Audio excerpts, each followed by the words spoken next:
ঈদ মানে আনন্দ, উৎসব আর প্রিয়জনদের সঙ্গে সুস্বাদু খাবারের আয়োজন। আর এই আয়োজনকে ঘিরেই সবচেয়ে ব্যস্ত সময় কাটে গৃহিণীদের রান্নাঘরে। ঈদের দিন অতিথি আপ্যায়ন কিংবা পরিবারের জন্য একটু ভিন্ন স্বাদের খাবার রাখতে চাইলে মেনুতে যোগ করতে পারেন 4টি দারুণ রেসিপি।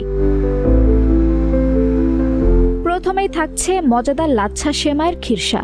সাধারণ সেমাইয়ের স্বাদে একটু নতুনত্ব আনতে এটি হতে পারে দারুণ একটি আইডিয়া। লাচ্ছা সেমাই ঘিতে ভেজে আলাদা করে রাখুন। অন্যদিকে দুধ, গুঁড়া দুধ, কাস্টার্ড পাউডার ও চিনি দিয়ে তৈরি করুন ঘন খিরসা। এরপর পাত্রে সেমাই ও খিরসা স্তরে স্তরে সাজিয়ে ওপর থেকে চিনির শিরা ছড়িয়ে দিন। ওভেনে কিছুক্ষণ বেক করলেই তৈরি হয়ে যাবে সুস্বাদু এই ডেজার্ট।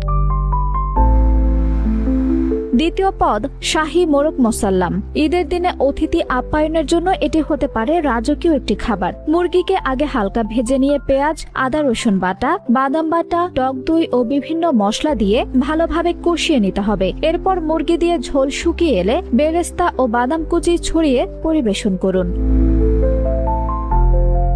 তৃতীয় পদ শাহী পোলাও। ঝরঝরে পোলাও ছাড়া ঈদের টেবিল যেন অসম্পূর্ণই থেকে যায়। পোলাওয়ের চাল আগে ধুয়ে আধা ঘন্টা ঝরিয়ে রেখে তেল ও ঘিতে মশলাগুলো ভেজে নিতে হবে। এরপর চাল দিয়ে হালকা ভেজে গরম পানি দিয়ে রান্না করতে হবে। শেষে আলু বোখরা, কিশমিশ, জাফরান পানি ও বেরেস্তা দিয়ে পরিবেশন করলে স্বাদ আরও বেড়ে যাবে।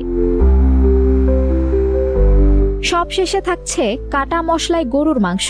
গরুর মাংস লবণ ও টক দই দিয়ে ম্যারিনেট করে আদা, রসুন, শুকনা মরিচ ও বিভিন্ন আস্ত মশলা দিয়ে কষিয়ে নিতে হবে। এরপর পানি দিয়ে ভালোভাবে সেদ্ধ করে শেষে বেরেস্তা, ঘি ও কাঁচা মরিচ দিয়ে ভুনা ভুনা করে নামিয়ে নিলেই তৈরি হবে সুস্বাদু এই পদ। ঈদের দিনে এই 4টি রেসিপি আপনার টেবিলে যোগ করবে ভিন্ন স্বাদ আর উৎসবে বাড়তি আনন্দ।